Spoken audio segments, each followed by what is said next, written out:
Hello guys, അപ്പോൾ ഞങ്ങൾ ബാംഗ്ലൂരിലെ രണ്ടാമത്തെ ദിവസമാണെന്ന്. അപ്പോൾ ഞങ്ങൾ താമസിച്ചിരുന്നത് ഈ ഒരു ലോഡ്ജിലായിരുന്നു. അങ്ങനെ ഈ ഒരു ലോഡ്ജിൽ നിന്ന് ബൈ പറഞ്ഞ് ഞങ്ങൾ നേരെ പോയതൊരു ചായ കുടിക്കാനായിരുന്നു.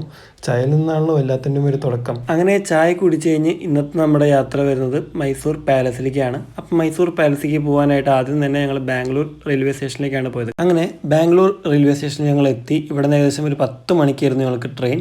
അങ്ങനെ ഏകദേശം 2 മണിക്കൂർ യാത്ര കഴിഞ്ഞ് ഞങ്ങൾ മൈസൂർ റെയിൽവേ സ്റ്റേഷനിലേക്ക് എത്തി. അങ്ങനെ അവിടെ നിന്ന് നേരെ പോയത് ഞങ്ങൾ മൈസൂർ പാലസിലേക്കായിരുന്നു. അങ്ങനെ പാലസിലേക്ക് എത്തി ടിക്കറ്റൊക്കെ എടുത്ത് കഴിഞ്ഞ് ഞങ്ങൾ നേരെ ഉള്ളിലേക്ക് കയറി.